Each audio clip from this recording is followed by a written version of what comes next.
प्रिय भक्तजनों, भगवान काल भैरव महादेव के रुद्र रूप हैं, जो स्वभाव से तेज एवं गुस्सैल होते हैं। साथ ही उन्हें तंत्र का देवता भी माना जाता है। इसीलिए यदि आप काल भैरव मंत्र का जाप करते हैं तो आप पर शत्रुओं द्वारा की गई हर प्रकार की तांत्रिक क्रियाएं व जादू टोना असफल हो जाता है। भक्तजनों, आज हम काल भैरव के एक ऐसे मंत्र का जाप करेंगे जिसका नियमित रूप से जाप करने से आपके शरीर में हर प्रकार की प्रेत आत्मा या नकारात्मक ऊर्जा का वास खत्म हो जाता है। यदि आप नियमित रूप से काल भैरव के मंत्रों का 108 बार जाप विशेष तौर से काल भैरव अष्टमी के दिन करते हैं तो आप अपने शत्रुओं विरोधियों पर विजय प्राप्त कर सकते हैं। भक्तजनों, इन मंत्रों का जाप करने से जीवन में आ रही हर तरह की कठिनाइयां भी दूर हो जाती हैं और आपको समाज में प्रतिष्ठा भी प्राप्त होती है। इसके अलावा सच्चे मन से काल भैरव मंत्र का जाप करने से आपकी कुंडली में मौजूद कई प्रकार के दोष दूर हो सकते हैं, जिनमें से मुख्यतः मंगल दोष, राहु केतु दोष एवं काल सर्प दोष शामिल हैं। यदि घर में कोई भी सदस्य लंबे समय से किसी बीमारी से पीड़ित है तो काल भैरव मंत्र के नियमित 108 बार जाप करने से वह स्वस्थ हो जाता है। अगर किसी कारणवश आप मंत्र का 108 बार जाप करने में असमर्थ है तो आप अपने मोबाइल में भी 108 बार सुन सकते हैं। प्रिय भक्तों, कभी भी इस मंत्र को आधा अधूरा न जापे, इसका नियमित 108 बार ही जाप करें ताकि आपको इस मंत्र का पूर्ण लाभ मिल सके। तो आइए काल भैरव जी के इस मंत्र का जाप करते हैं। लेकिन उससे पहले अगर आपको यह वीडियो पसंद आए तो इसे लाइक एवं हमारे चैनल पारस मंत्र को सब्सक्राइब करें। साथ ही हमारे वीडियो को दूसरों को भी शेयर करें ताकि उनको भी इस मंत्र का लाभ मिल सके। और कमेंट बॉक्स में जय श्री काल भैरव अवश्य लिखें। तो चलते हैं काल भैरव के इस मंत्र की ओर। ॐ हं शं नं गं कं सं खं महाकाल भैरवाय नमः। ॐ हं शं नं गं कं सं खं महाकाल भैरवाय नमः। ॐ हं शं नं गं कं सं खं महाकाल भैरवाय नमः। ॐ हं शं नं गं कं सं खं महाकाल भैरवाय नमः। ॐ हं शं नं गं कं सं खं महाकाल भैरवाय नमः। ॐ हं शं नं गं कं सं खं महाकाल भैरवाय नमः। ॐ हं शं नं गं कं सं खं महाकाल भैरवाय नमः। ॐ हं शं नं गं कं सं खं महाकाल भैरवाय नमः। ॐ हं शं नं गं कं सं खं महाकाल भैरवाय नमः। ॐ हं शं नं गं कं सं खं महाकाल भैरवाय नमः। ॐ हं शं नं गं कं सं खं महाकाल भैरवाय नमः। ॐ हं शं नं गं कं सं खं महाकाल भैरवाय नमः। ॐ हं शं नं गं कं सं खं महाकाल भैरवाय नमः। ॐ हम शं नं गं कं सं खं महाकाल भैरवाय नमः। ॐ हम शं नं गं कं सं खं महाकाल भैरवाय नमः। ॐ हम शं नं गं कं सं खं महाकाल भैरवाय नमः। ॐ हम शं नं गं कं सं खं महाकाल भैरवाय नमः। ॐ हम शं नं गं कं सं खं महाकाल भैरवाय नमः। ॐ हम शं नं गं कं सं खं महाकाल भैरवाय नमः। ॐ हम शं नं गं कं सं खं महाकाल भैरवाय नमः। ॐ हम शं नं गं कं सं खं महाकाल भैरवाय नमः। ॐ हम शं नं गं कं सं खं महाकाल भैरवाय नमः। ॐ हम शं नं गं कं सं खं महाकाल भैरवाय नमः। ॐ हम शं नं गं कं सं खं महाकाल भैरवाय नमः। ॐ हम शं नं गं कं सं खं महाकाल भैरवाय नमः। ॐ हम शं नं गं कं सं खं महाकाल भैरवाय नमः। ॐ हम शं नं गं कं सं खं महाकाल भैरवाय नमः।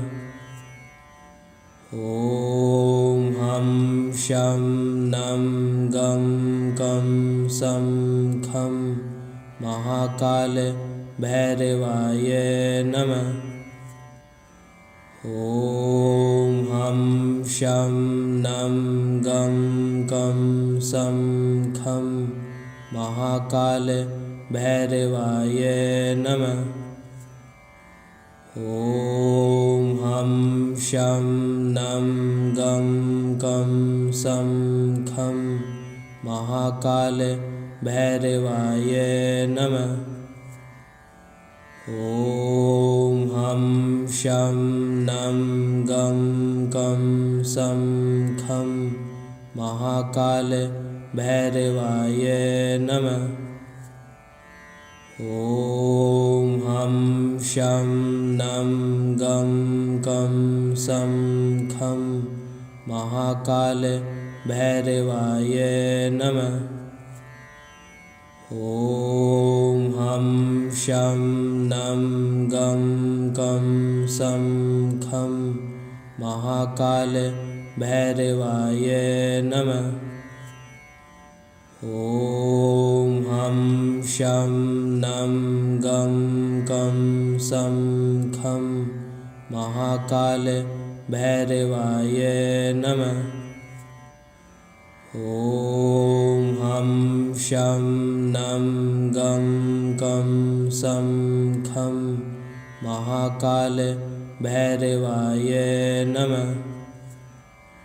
ॐ हम शं नं गं कं सं खं महाकाल भैरवाय नमः। ॐ हं शं नं गं कं सं खं महाकाल भैरवाय नमः। ॐ हं शं नं गं कं सं खं महाकाल भैरवाय नमः। ॐ हं शं नं गं कं सं खं महाकाल भैरवाय नमः। ॐ हं शं नं गं कं सं खं महाकाल भैरवाय नमः। ॐ हं शं नं गं कं सं खं महाकाल भैरवाय नमः। ॐ हं शं नं गं कं सं खं महाकाल भैरवाय नमः। ॐ हं शं नं गं कं सं खं महाकाल भैरवाय नमः। ॐ हं शं नं गं कं सं खं महाकाल भैरवाय नमः। ॐ हं शं नं गं कं सं खं महाकाल भैरवाय नमः। ॐ हं शं नं गं कं सं खं महाकाल भैरवाय नमः।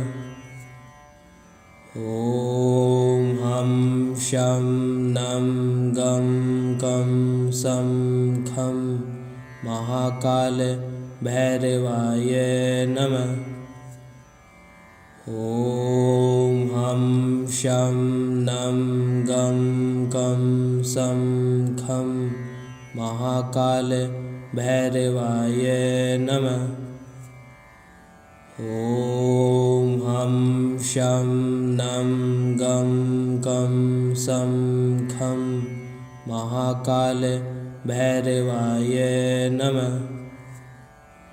ॐ हं शं नं गं कं सं खं महाकाल भैरवाय नमः। ॐ हं शं नं गं कं सं खं महाकाल भैरवाय नमः। ॐ हं शं नं गं कं सं खं महाकाल भैरवाय नमः। ॐ हं शं नं गं कं सं खं महाकाल भैरवाय नमः। ॐ हं शं नं गं कं सं खं महाकाल भैरवाय नमः। ॐ हं शं नं गं कं सं खं महाकाल भैरवाय नमः। ॐ हं शं नं गं कं सं खं महाकाल भैरवाय नमः। ॐ हं शं नं गं कं सं खं महाकाल भैरवाय नमः। ॐ हं शं नं गं कं सं खं महाकाल भैरवाय नमः। ॐ हं शं नं गं कं सं खं महाकाल भैरवाय नमः। ॐ हं शं नं गं कं सं खं महाकाल भैरवाय नमः। ॐ हं शं नं गं कं सं खं महाकाल भैरवाय नमः। ॐ हं शं नं गं कं सं खं महाकाल भैरवाय नमः। ॐ हं शं नं गं कं सं खं महाकाल भैरवाय नमः। ॐ हं शं नं गं कं सं खं महाकाल भैरवाय नमः। ॐ हं शं नं गं कं सं खं महाकाल भैरवाय नमः। ॐ हं शं नं गं कं सं खं महाकाल भैरवाय नमः। ॐ हं शं नं गं कं सं खं महाकाल भैरवाय नमः। ॐ हं शं नं गं कं सं खं महाकाल भैरवाय नमः। ॐ हं शं नं गं कं सं खं महाकाल भैरवाय नमः। ॐ हं शं नं गं कं सं खं महाकाल भैरवाय नमः।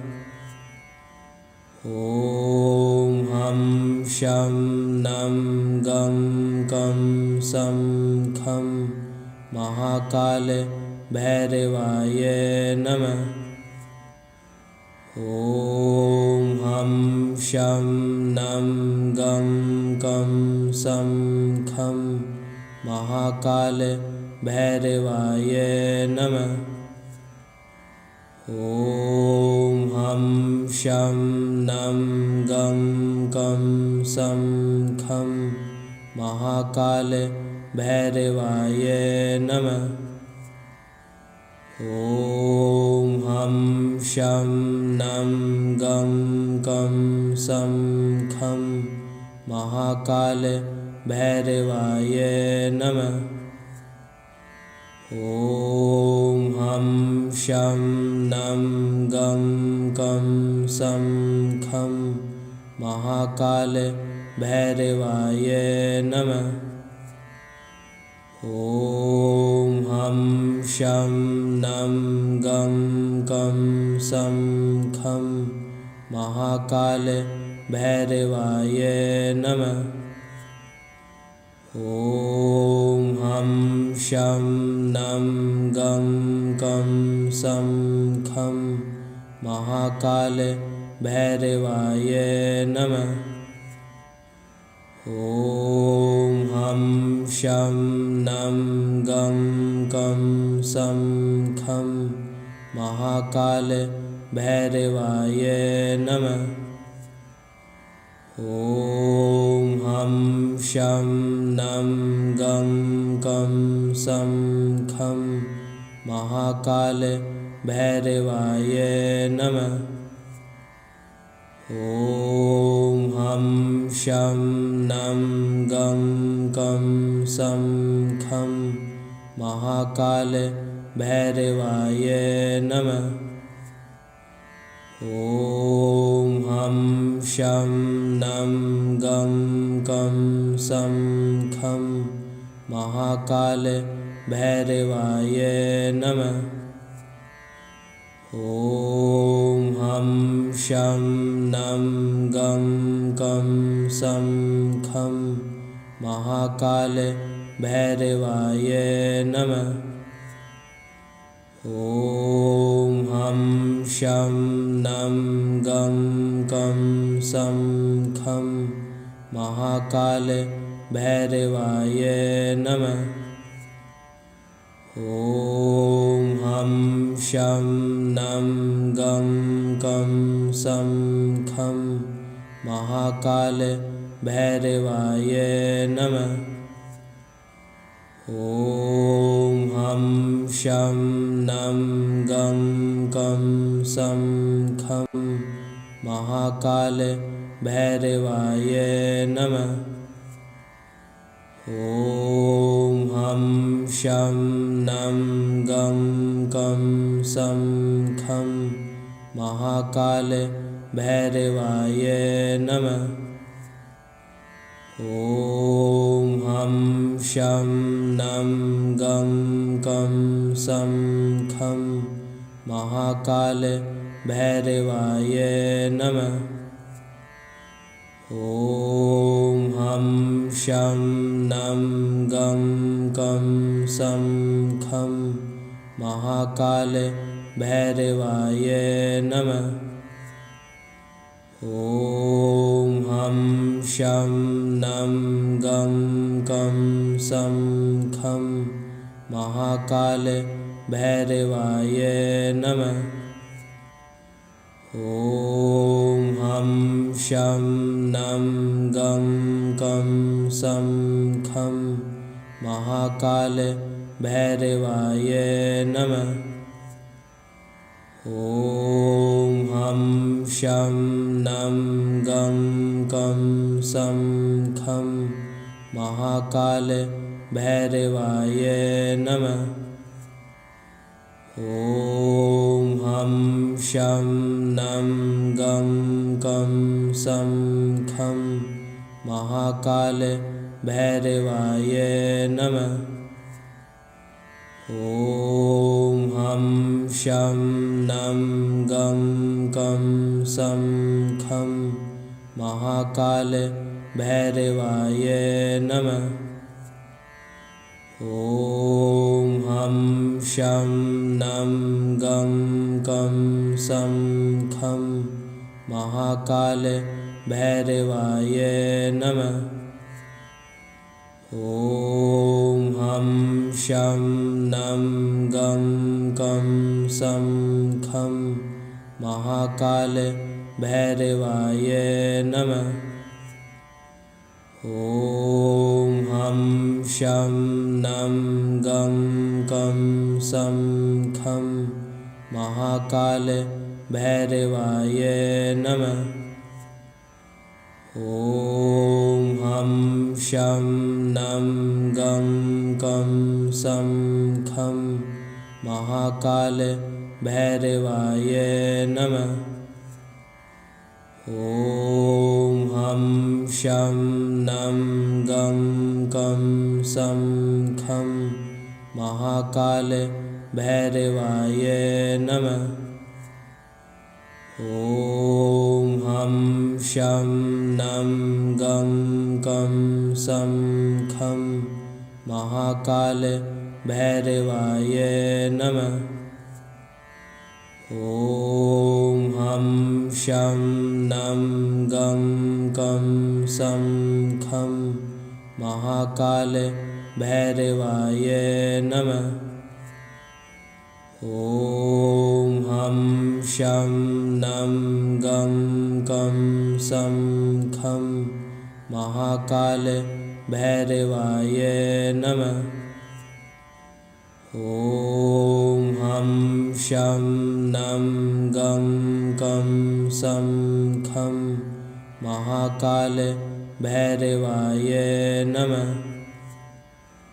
ॐ हम शं नं गं कं सं खं महाकाल भैरवाय नमः। ॐ हं शं नं गं कं सं खं महाकाल भैरवाय नमः।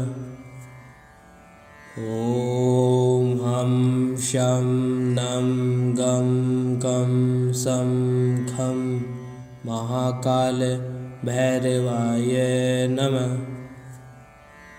ॐ हं शं नं गं कं सं खं महाकाल भैरवाय नमः। ॐ हं शं नं गं कं सं खं महाकाल भैरवाय नमः। ॐ हं शं नं गं कं सं खं महाकाल भैरवाय नमः।